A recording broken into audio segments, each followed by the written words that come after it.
HW Media.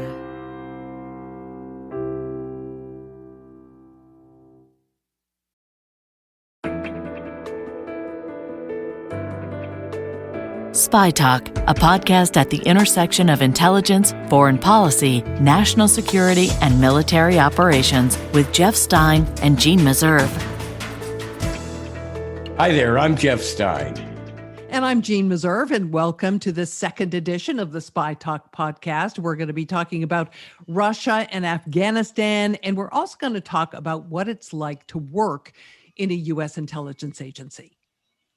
When you think of what CIA does, you think of case officers, the guys who go out and find the foreigners who have access to information that we need, and they try to convince them to share those secrets with the U.S. government.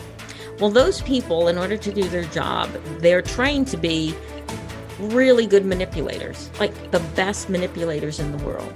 And so that's what you walk into when you go into work at CIA.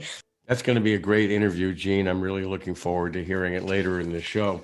It reminds me of a story or a crack that a former top CIA officer made to me years ago, that if the agency was as good manipulating foreign adversaries as it was each other inside the building, we'd have no big problems. And we will see if she agrees with you. And speaking of the CIA, you interviewed several former officials for an article you just wrote for SpyTalk called Putin Just Doesn't Care. Tell us about that. Yeah, well, we have, of course, the Alexei Navalny situation following, his jailing, following his poisoning. As one CIA officer put it to me, if you want to get rid of somebody, you can just do it with a hammer in a back alley. Poisoning attracts a lot of attention, and the breadcrumbs almost inevitably lead back to Moscow. So was he trying to send a message to somebody? Is that why he's doing it?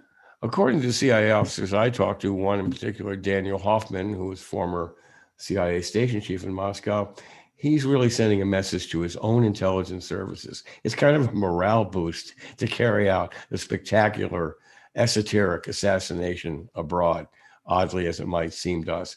He's telling them, we're back. We're like the old KGB. We're going to be tough, ruthless, no holds barred. And of course, Putin is KGB or was KGB. So what should the U.S. do about this? Well, one of the former officers I talked to, Jack Devine, who spent over 3 decades combating the Russians and the KGB back during the Cold War, said to me, enough's enough. It's time to really sit down with them and give them a very stark warning, to tell Putin's agents, look, you've crossed a red line. You're interfering in our elections. You're interfering in the political processes in several other countries. You've tried a coup in Eastern Europe. You're undermining Ukraine, and you're carrying out assassinations abroad. This is just too much. It's a gentleman's game to a point, and you've gone way beyond the boundary. We got to have a sit down with them and tell them to stop, or they're going to pay consequences. And you could read the full article on SpyTalk's Substack page.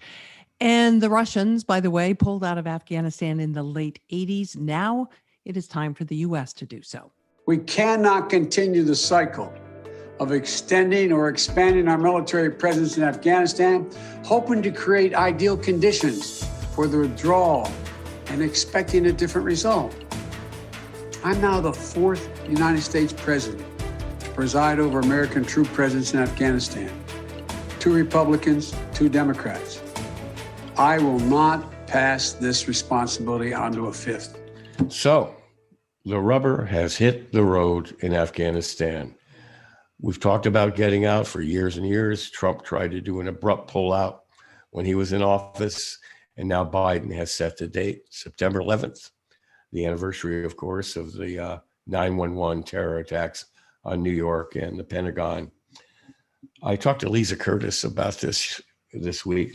She's one of those Washington denizens that people outside the Capitol may not be familiar with, but she's a well-known figure in Washington for her expertise on South Asia, particularly India, Pakistan, and Afghanistan, after decades at the CIA, State Department, White House National Security Council. And so people pay attention when she says she's very worried about what comes next in Afghanistan, not just the military forces pulling out, but the CIA. It's also packing up to leave on September 11th. So, Lisa Curtis, the top general in Afghanistan, Austin Miller, said over the weekend that Afghan security forces must be ready, quote unquote, to take over when we are gone in September. It seems to me that they haven't been ready to take over for some 20 years now. So, what's the situation? What's the outlook? Well, I think General Miller's statement about the Afghan National Security Forces must be ready is not reassuring at all. We know that General Miller, General McKenzie, General Milley, and even Secretary Austin didn't support going to zero troops. The president ignored their advice. And of course, they're going to, salute and obey the commander of chief's orders. But I'm certain they don't feel good about it. This is a security force that we've been fighting and dying with for 20 years. People haven't focused on the fact that the Afghan security forces have helped take numerous terrorists off the battlefield, including as recently as the last year. And so I know it's frustrating that the Taliban remains so powerful after 20 years of U.S. forces being deployed there, but that doesn't mean that our interest in not seeing terrorists reemerge in the country has gone away. So the question is now, how are we going to address the ongoing terrorist threats in the country now that this decision has been made? Well, how are we going to do that? I read over the weekend that the CIA counterterror teams are already being turned over to the Afghans with mixed results. Does this mean that the CIA presence is going to be gone from Kabul and other major towns and cities in the country? Well, it makes it much more difficult for CIA operatives to be in Afghanistan. It's going to be much more difficult for them to collect intelligence and coordinate with their Afghan counterparts. More difficult. They're not going to be able to do that at all. I mean, isn't Afghanistan kind of going to be like an enemy country come September? Well, I think it is going to, our space for operating will be decreasing by the day. The Taliban will increasingly take over, more and more parts of the country.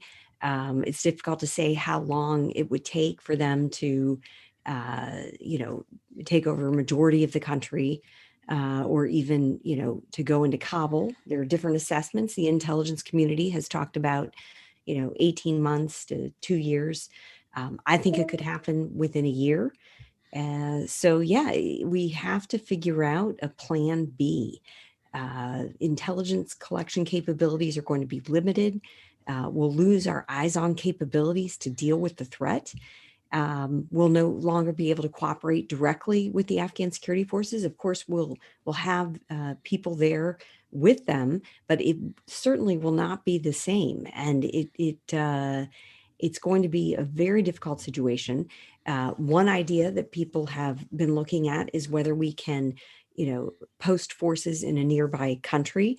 Well, there's challenges to Pakistan, of course, that we all know about. We had a drone base there in Shamsi airfield in Baluchistan for several years. But by 2011, when tensions got really high between our two countries, the Pakistanis closed that down. So I doubt they're in any mood to reopen that, particularly with a prime minister like Imran Khan, who, campaigned on the issue of the U.S. getting out of Afghanistan, not conducting drone strikes. So that's going to be difficult. I want to get back to Pakistan and our options for the future, but can you foresee a situation in Kabul like Saigon in April 1975 with U.S. diplomats and CIA people and our Afghan allies flying off the roof of embassy buildings? Well, I don't think it's going to be exactly like Saigon and people flying off the roofs. There has been these, ongoing talks that the U.S. negotiator, Ambassador Khalilzad, has been engaged in. And one of, his efforts has been to allow U.S. forces to withdraw peacefully without being attacked.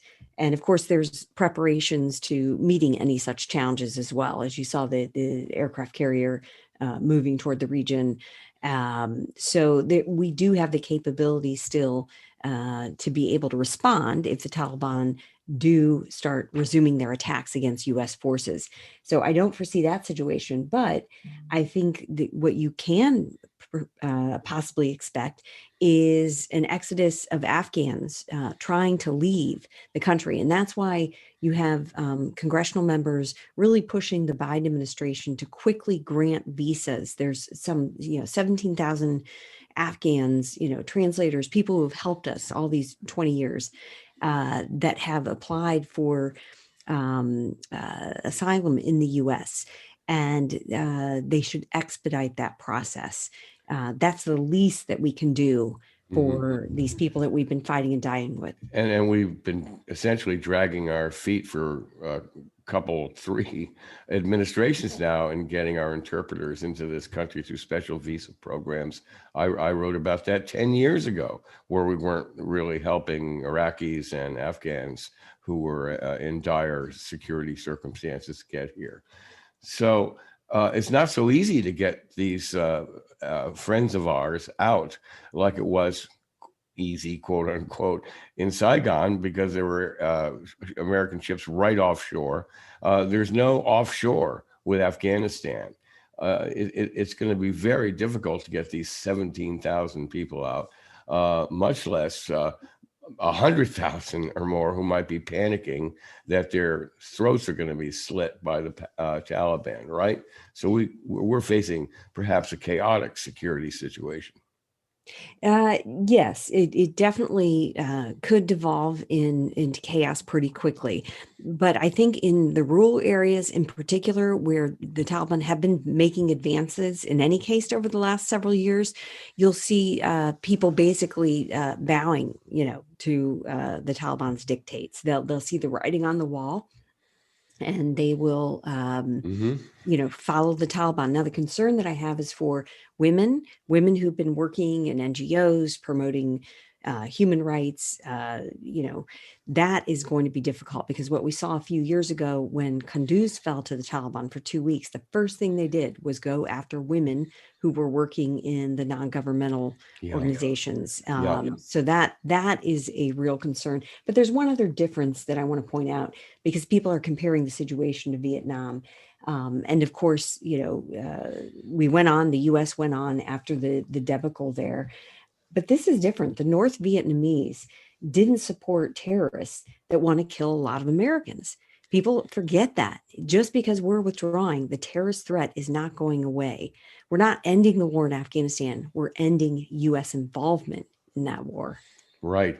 And so when we're withdrawing from the territory of Afghanistan, there's not much we can do about this with the, F-16s, F-35s, B-52s from offshore. I mean, you can't, if you can't win a counterinsurgency on the ground, you're certainly not going to win it with bomb payloads. They're in the villages, they're in the cities, right? So it's quite a dire situation. You cannot protect women with B-52s, isn't that correct? Yes, that is correct. Again, we can try to, negotiate with the Taliban, provide them carrots, assistance, motivation, removal of their members from UN sanctions lists. So we can try all that, but I'm a bit skeptical that in the end that will convince them not to carry out a revenge campaign about, against those people who have been cooperating with U.S. forces. It's going to be very difficult. We should try, but I don't think we should be overly optimistic that it's going to work. It's not in the Taliban's interest, although they may see it differently. It's not in the Taliban's interest to start massacring women and other opponents of their regime, right? So we could maybe have a straw to hang on there, that they'll come to their senses and see that joining the international community is in their interest. But critics of this argument that we have to stay in Afghanistan to prevent resurgence of al-Qaeda, they say Al Qaeda and other militant groups, they don't need Afghanistan. They've got Somalia, they've got other places in Africa where they've made a lot of gains, and they can mount attacks on Europe and the U.S. from there. What do you say to that? Well, this is what I say to that. Look, if the Taliban plays this victory narrative, which they will, supported by Al Qaeda, that they not only were able to push out the US, but 40 other NATO nations from the country, that's going to be an inspiration to extremists across the globe. And you're likely to see a convergence on Afghanistan. So it may be that they can spread out, but Afghanistan will again become a very appealing place to be. If this is the only country in the world where you have a fundamentalist Islamist regime, or you may have very soon, controlling an entire country. And that's what made it appealing in the 1990s when the Taliban controlled Afghanistan. That's why Osama bin Laden went there from Sudan in 1996. It's a regime that's very friendly to international terrorists, sharing the same ideology. And even if the Taliban themselves don't have international aspirations, they certainly are willing to house and provide haven to those who do. Speaking of regimes that are favorable to terrorists, let's talk about Pakistan. There's been a recent resurgence or growth of pro-Al-Qaeda militant groups. They're marching in the streets. There have been other activities going on. What's our situation, our security situation in regard to Pakistan? Well, I think it's not surprising that as the Taliban feel emboldened and see that the U.S. is withdrawing troops, that inspires, like I said, other terrorist groups. And many of those do operate in Pakistan. The Tehrik-i-Taliban Pakistan, TTP, is one such group. So I think, Pakistan will, pay a price for, trying to ride the tiger, trying to support some terrorist groups, but then also, trying to act like it's supportive of the U.S. at the same time. It's just not possible. If you support one terrorist group, you're basically providing a conducive environment for other terrorists to operate. So I think, probably Pakistan's leadership is concerned, but they really probably should have considered this earlier when we were trying to gain greater cooperation and explain some of the challenges. But, unfortunately, sometimes countries don't really look ahead or do what's best for their own strategic interests. Right. Lisa, you've been worried about the situation in Southwest Asia for a long time, in particular Pakistan, and of course, Afghanistan, which come as a package deal of doom, you might say. You were in the Trump White House when the president announced in an almost whimsical way that we were going to take all troops out within months. Do you remember that day when you heard about that? I'm suspecting that the president did not confer with you on that decision. What was your reaction when you heard that? Well, I think President Trump often, made foreign policy by tweet and surprised, many of his advisors on many different occasions. But I think that, U.S. military leaders at the time were also counseling caution and were, trying to prevail on the president to understand the dangers. And I think they probably did explain that, look, if you're responsible for withdrawing U.S. forces and that opens the way for another terrorist attack on the U.S., then you'll essentially be blamed for that terrorist attack. So I think there was the same military advice that Biden was probably given. President Trump was also given. So it's unfortunate, but I think there is this frustration among the political leadership in particular that we've not been able to prevail over the Taliban over the last 20 years. But even so, we continue to have concerns about the terrorist environment in Afghanistan. So unless you have a very strong plan B in place first, then you are really setting yourself up for a lot of risk. It's not calculated risk. This decision was not made with calculated risk. I think it was made only looking at the fact that we had been there 20 years, rather than consider what could happen if we fully withdraw. Well, we've been raising these concerns. People of all sorts of political stripes, from the right to the left, have been raising these concerns for many years now. And now the rubber is literally hitting the road. So that's a done deal. Come September 11th, we're going to be completely out of there. So give us an idea of the constellation of U.S. forces in regard to the Taliban taking over Afghanistan. What do you see? Do you see an aircraft carrier on permanent station in the Persian Gulf to continue airstrikes in in Afghanistan? Is that what you see? What else? Well, like I said, we're going to have to work out some arrangements with another country. Maybe it's a Central Asian country, Tajikistan, Uzbekistan, where we have forces close by that can be, inserted into Afghanistan. Well, that seems to be a non-starter too. In the stands, our security situation there is quite fraught as well, right? So the prospect of keeping, say, CIA strike teams in Uzbekistan, Tajikistan, and so on that's not really a viable option, is it? I wouldn't say it's impossible, particularly in Uzbekistan. We've really improved our relations with President Mirziyoyev over the last few years. And he's seeking U.S. investment. He's seeking better relations with the U.S. They've been particularly helpful, the Uzbeks, in trying to cooperate with our strategy in Afghanistan. So I wouldn't rule it completely out to have some kind of an agreement with the Uzbeks. You rightly say there have been problems in the past. We remember what happened with Karshi-Karnabad K2, the base that was there right after the 9/11 attacks, but then was closed down by the Uzbeks in 2005 after our criticism of human rights abuses that were the government committed against those involved in the uprising in Andijan.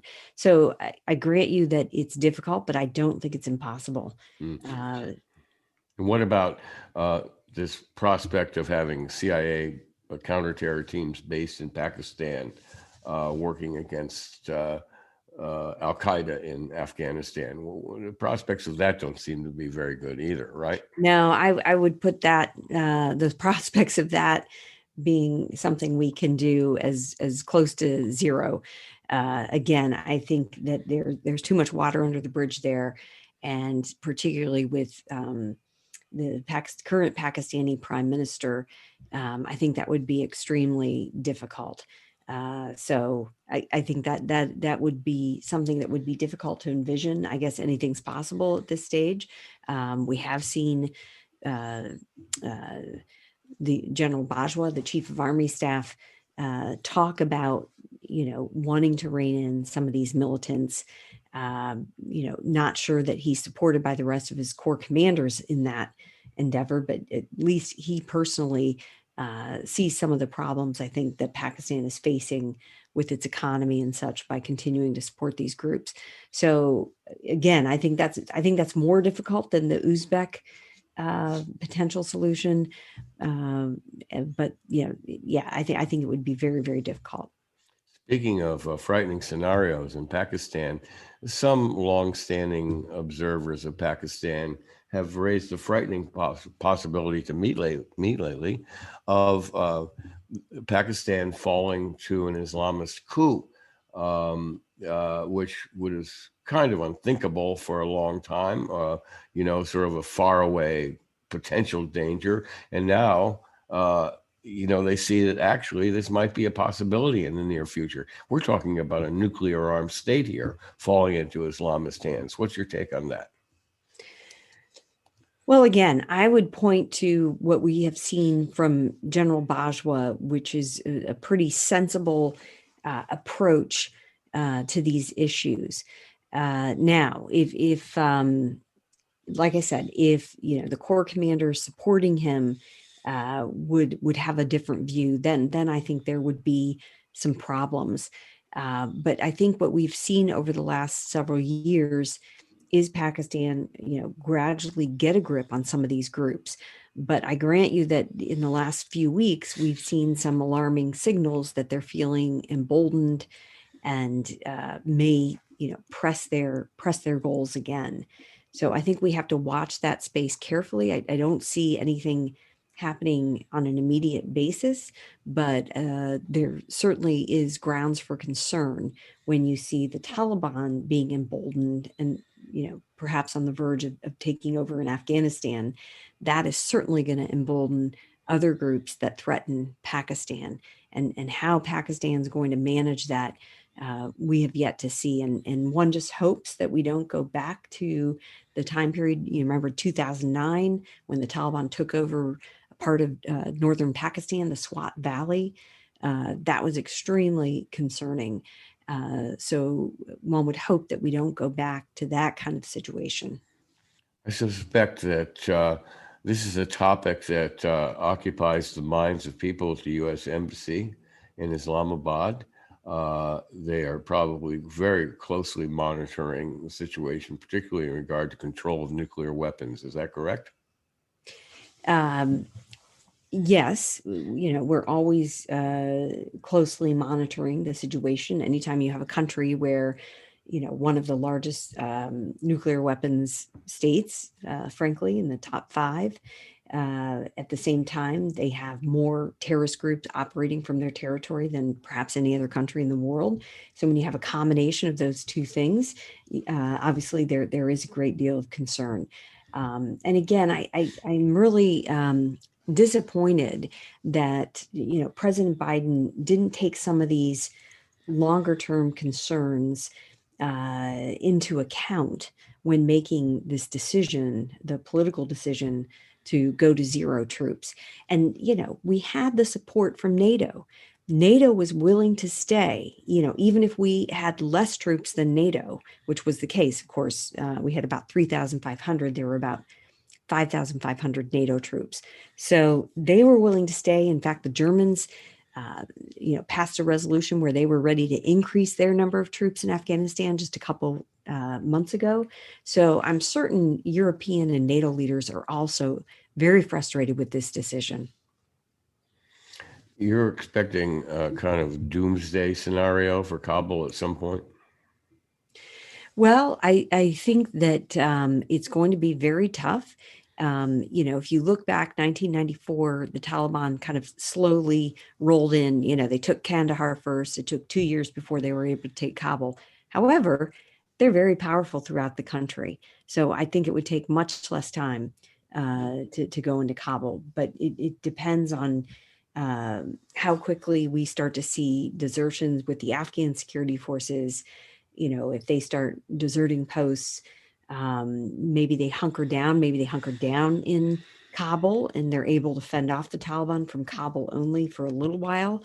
But I'm not optimistic about the situation. There's been some interesting talk about if the U.S. could, even if we don't have actual forces on the ground, we could support a Northern Alliance type of rump government in the north, kind of like, Kurdistan in Iraq.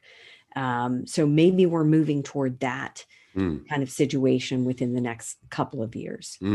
Wow, that's really interesting. So you could see a U.S. supported rump government in the north with what used to be called the Northern Alliance, and kind of an ongoing civil war with the Taliban, which would be largely a CIA-backed counterinsurgency program.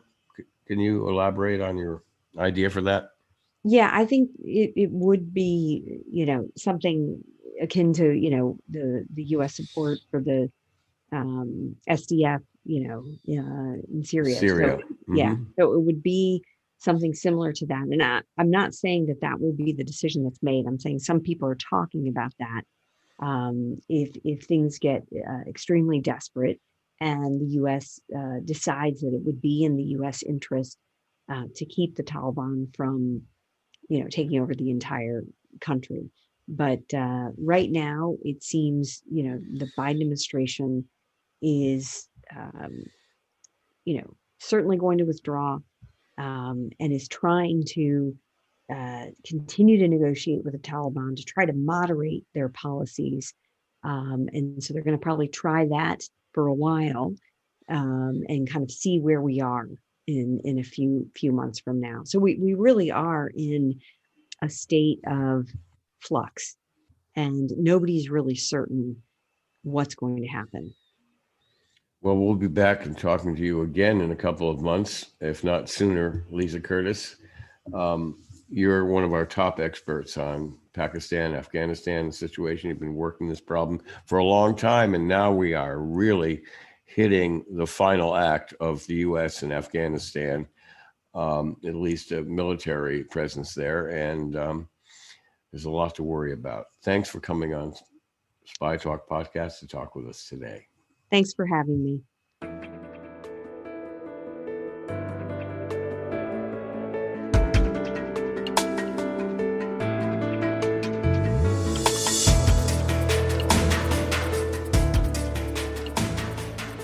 Who doesn't love a good spy thriller?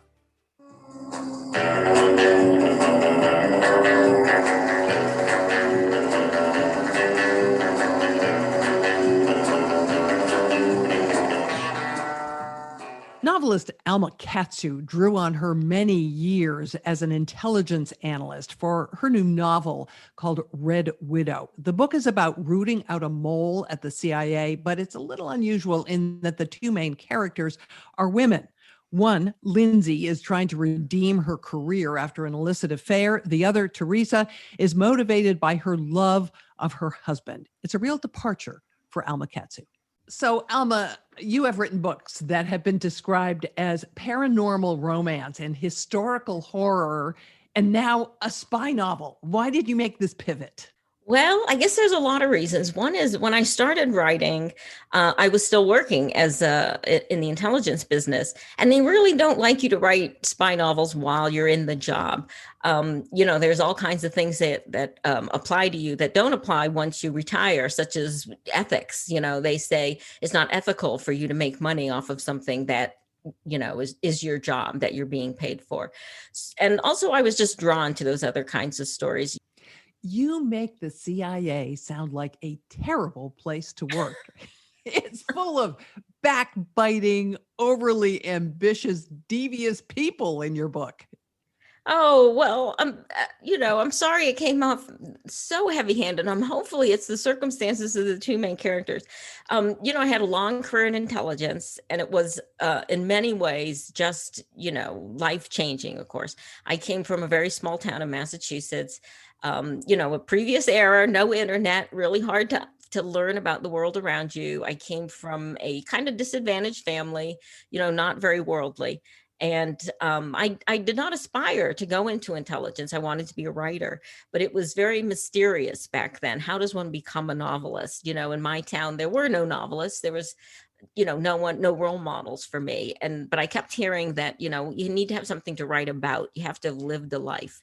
And so when the opportunity came to work for NSA, I thought, this is my opportunity to have this different life. I never thought I would stay. I thought I'd stay for a couple of years and then I would go back to writing.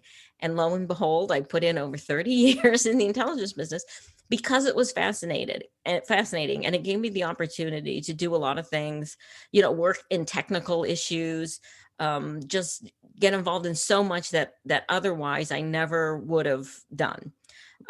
Having said that, as I'm sure you're aware, when you have put a whole career behind you, you get a lot of, you get the opportunity to kind of look back and do your own lessons learned. And I realized for all the good things that you get out of a career in intelligence, there's certainly some challenges too. And it demands certain things of you when you work in it that you're not aware of when you enter into it. But over time, you see what it costs you on an individual level.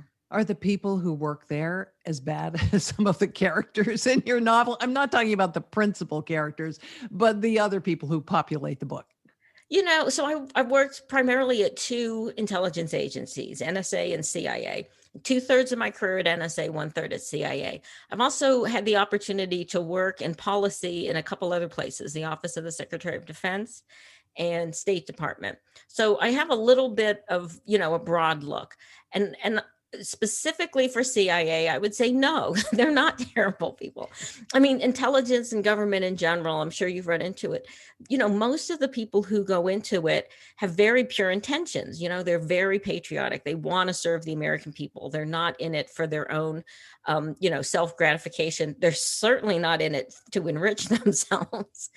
But in any profession, there's always going to be a few people whose motives are, they're self-motivated. They're very ambitious, and maybe that even blinds them to what they're doing sometimes to their coworkers. What makes it really, I think, extra difficult in the intelligence community is that it's the business of secrets. That's what we do. And so you always accept that you can't be told the whole story. And that gives people the opportunity, I think, to deceive and manipulate maybe a little bit more than you would find, elsewhere.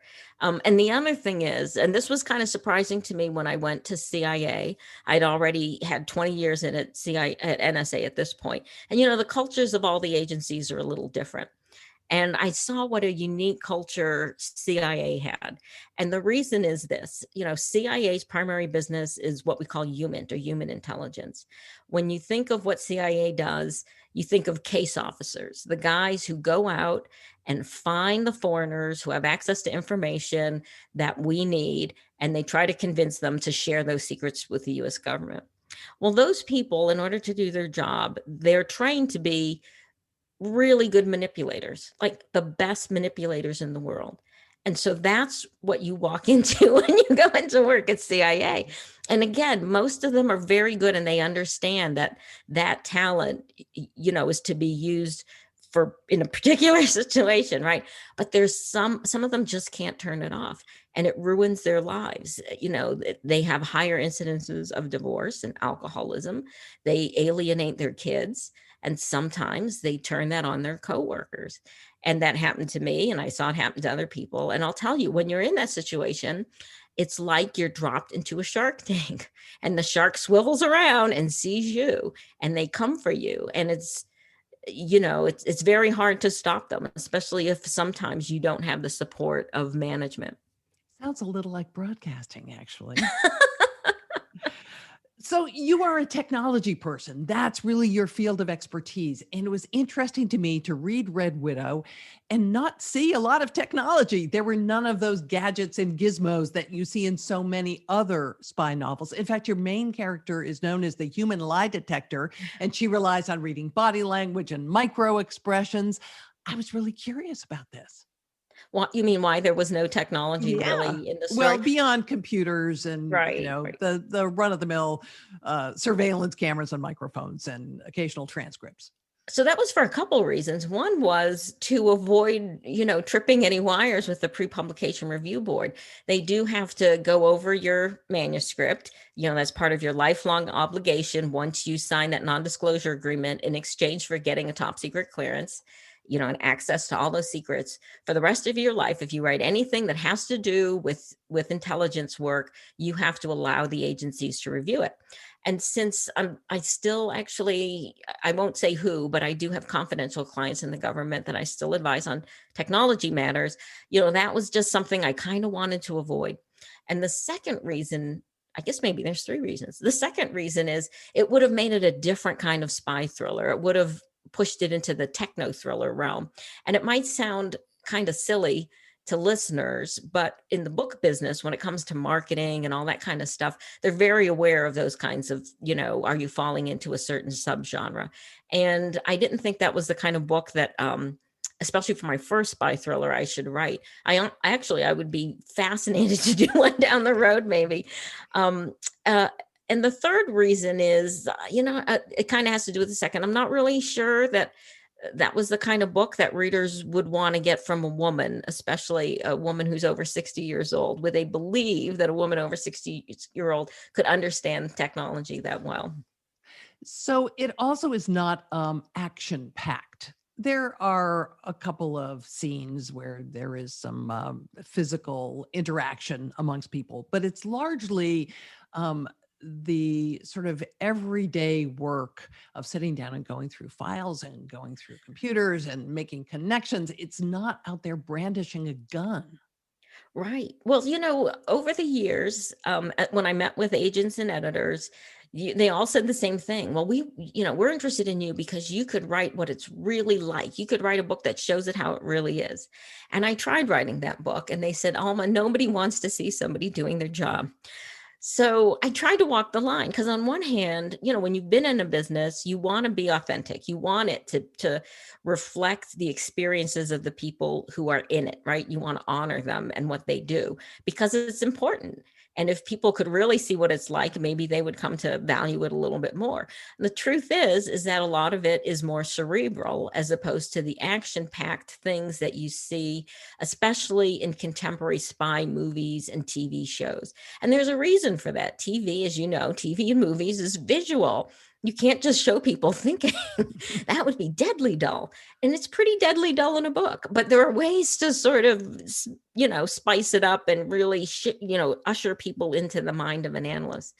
And the other thing, kind of getting back to what I started with, is that really is what the job is about. I've told people, your typical spy thriller is the lone hero, sometimes a brooder or an anti-hero, but the one guy who can save the day. And so he plunges on, against all odds, overcomes all obstacles.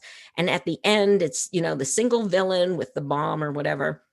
And the hero runs in and, beats up the bad guy and throws the bomb out the window. Well, in real life, if that's what happened, we would call that an intelligence failure. You're trying to avoid getting to the point where there's a bomb about to explode. You definitely want to avoid a situation where there's only one lone person who can possibly be the answer. That's one thing you learn in intelligence and probably in a lot of other careers, that you're replaceable. There's other people who can do your job. It's built in that way, right? So there's no single point of failure.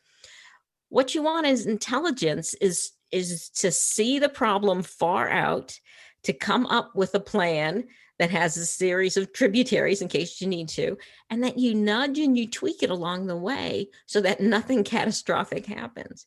I understand that's not a very engaging or fulfilling or satisfying book to read.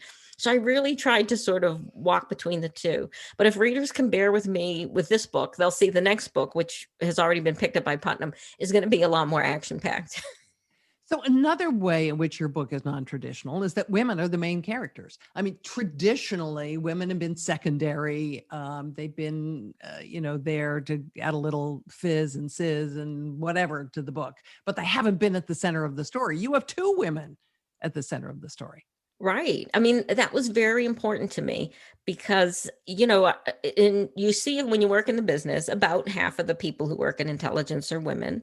They hold all the same jobs that men do. We have many, many incredibly competent, skilled, knowledgeable women leading the intelligence community in many ways. And yet, I think for women, we weren't seeing ourselves reflected in the popular culture. It was usually male-led, or there was like M was a woman for a while, but she was always being saved by the man. In the James Bond books. Yeah. Right. It was always that sort of perspective where the woman was just sort of a secondary character, a helpmeet, or in some of the historical, that's very popular right now, historical fiction set in World War II or sometimes the early Cold War, where they're showing women in the lead, but it's because they're the outsider. It's because either they have this, again, singular skill that nobody else has, so they'll allow her to come into the world of men, or she's some kind of idiot savant that they think, or, she's there to be the honey trap. And again, that's not what it's like for most women. We're a part of the workforce. So we have a woman now as head of, Office of National Intelligence, right? Right. We had a CIA director that was a woman in the last administration. So is there gender equality now in the intelligence community? Well, it's hard for me to say exactly. I've been retired now, coming up 4 years. it's certainly heartening to see more women in the higher levels. I remember when I was younger and at NSA, we always did have a woman here, a woman there. You sometimes got the feeling, kind of the same thing, that they were exceptions in some way. Don't expect for that career track to be the norm for you. She's exceptional. She's almost like a man. I mean, that's how they would describe her, right? That was the In the many highest compliment. businesses, in I'm many sorry? businesses, the same way. All right, that was the highest compliment they could give you. And yet, as for me, I didn't see them as being particular. Like, I remember, I don't want to give any names. One in particular, she was a office director, and everyone, I didn't know her personally. I was a SIGINT National Intelligence Officer at the time, so I had to serve all the office directors. So I knew it was only a matter of time before our paths crossed. But everyone talked about how decisive she was and everything. And then I went in to brief her, and her office was covered with doilies. And, she always wore pink, and she just struck me as like the very girly. And why did they pick her to be an office director? Like, I sometimes used to wonder if they deliberately picked certain women who, I don't want to say would fail, but maybe not succeed in quite the way that some of us would have liked to have seen. So, is it important to have women engaged in intelligence collection and analysis? Absolutely. I can say that looking back on my career at several agencies, many of the best analysts I work with, best people on a technical level, but also in management, have been women, like at very strategic times, in very strategic positions. There's been a woman who really made a pivotal difference. And I think partly it's because they know how to negotiate more broadly with the workforce, in order to get something really big done. So for instance, I'm thinking specifically of back in, when was it? The late 1990s, when NSA was going through what was known as the transformation. And we were making the jump from analog to digital, which was a complete overhaul and revamping of every way NSA did its business. Huge, huge, huge. And the director of operations at the time was a woman, Maureen Baginski. And no one expected NSA to succeed, especially in the time frame in which it did. And Mo's position was so difficult. It was up to her to come up with the strategies of how we would do this, but more importantly, to coax a very skeptical and sometimes resistant workforce into making a lot of really important mental changes.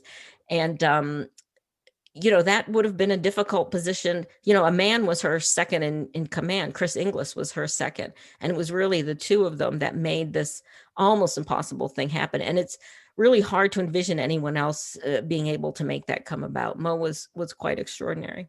Can you talk about the role, though, in collecting and in analyzing? One thinks of, men out in the field around the world collecting information. Is it important to get women involved in that too, because they're going to have different sensibilities, different contacts, different perspectives? Well, let's take collection and analysis separately, because they are two separate disciplines in a way. For analysis, you can see it very clearly, because I think women, for one thing, we're used to being gatherers, right? We're used to going out and surveying broadly and then making decisions about what's the most important thing to us. I mean, I hate to be so stereotypical, but you can think about shopping, for instance, right? We're not just, let's just get this over with and stick our hands in bins and, whatever. Chances are most women have been sort of conditioned to evaluate more broadly. And you certainly see this in intelligence. After 9/11, the WMD Commission and the 9/11 commissions did these studies on the intelligence failures. And, one of the things they pointed to was the danger of groupthink. And you really would see this at a place like CIA, which, while there was consensus-driven decision-making, before you came up with any analytic judgment, usually you get the experts in the room and they all sort of talk it through, but you would often see that the most senior analyst, the most senior technical person on something would really push their opinion through. And more often than not, maybe it was just the time or the subject matter that I was involved in, a lot of times that would be men, right? They would not want to be challenged. They would just dig in even more so when they were challenged. And I would say in my experience, you probably saw that a little less with women, that they were a little more used to trying to give everybody a chance to be heard, and then coming up with maybe a little bit more equitable way of coming to a decision as opposed to just ramming something through. So collection is a little different. It's and it depends a little bit on which intelligence discipline we're talking about. Like SIGINT is different than HUMINT.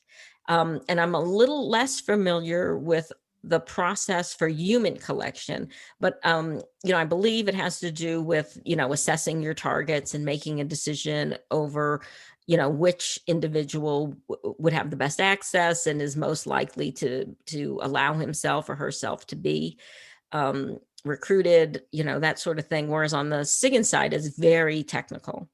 And you'd be surprised, there were almost as many women involved on the technical collection side as men. And I understand that continues today.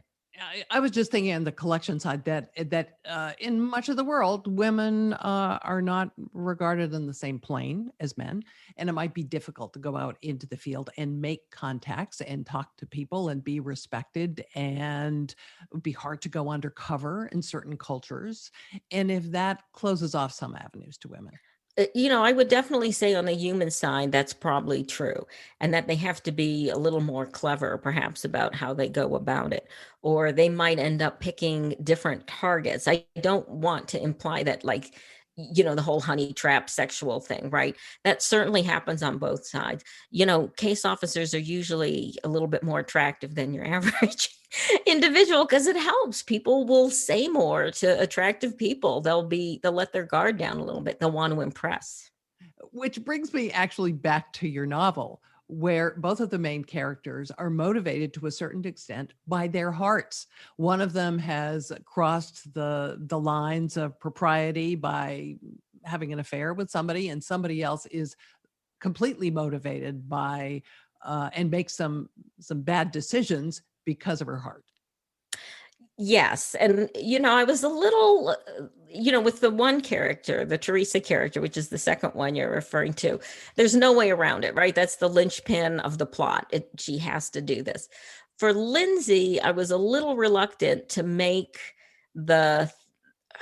her weakness be that she decided she was going to kind of step outside the line and do something that's technically, against the rules, which is to have an affair, have a relationship with a foreign national, not only a foreign national, but he is works for a foreign intelligence service.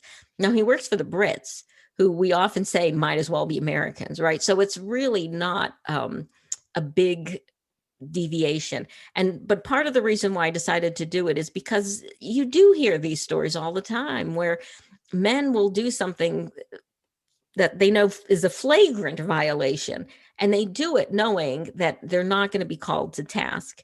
I've heard stories of case officers who've had affairs with the wives of foreign intelligence chief of stations, right? Right.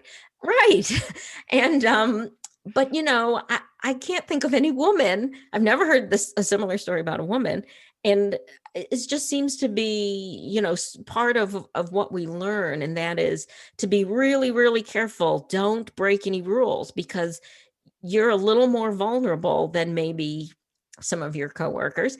But what you're telling me about the agencies is that there's a double standard for women.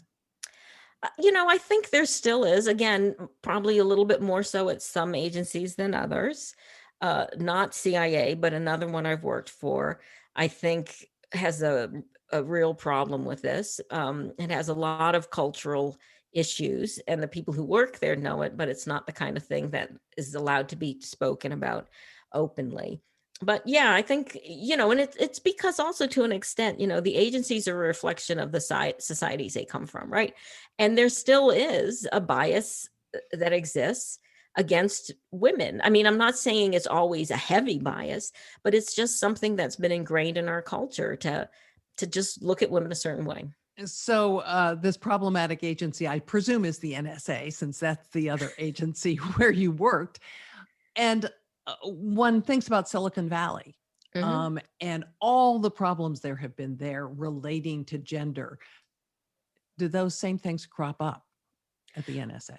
Well, NSA is much it's very much like a technology company, and which means And it's that can run be by bad for women. sometimes, yeah. I mean, it's run by engineers, it's run by computer scientists, fields that still I do think have perception issues when it comes to women, and women in the field really have an uphill battle for themselves. And it's not just a gender bias, though. I think at that agency, like a lot of technology companies, they find they have a racial bias, they find they have an age bias. It's just something in the mindset, and I wonder sometimes if it does have to do with the background. I mean, I worked with some brilliant computer scientist guys who at the time were actually younger than me, and the most crazy sexist things would come out of their mouths, and I'd say, where did you get this idea? And they'd tell me their professors would tell them things like, the best woman engineer is worse than the worst male engineer, and they believed it. And Alma Katsu's novel Red Widow has now been optioned by Fox, so you may be seeing it on a screen sometime soon. That's great. And it reflects a trend we're seeing in real life and in fiction in terms of women taking predominant roles in the intelligence agencies. Our director of national intelligence, headed by a woman, and so on. And we're seeing women star in spy series like The Bureau and Tehran and so forth. So it's an interesting trend. And don't forget Carrie on Homeland. Who could? And that wraps up this episode of Spy Talk. Thanks a lot for joining us. I'm Jeanne Meserve. Next episode drops on May 6th. I'm Jeff Stein. Great to have you here. Come back again. For more original reporting and insights like this, subscribe to SpyTalk.co on Substack and follow us on Twitter at @talk_spy. If you enjoyed our podcast, subscribe and leave a review on Apple Podcasts, Spotify, or wherever you get your podcasts.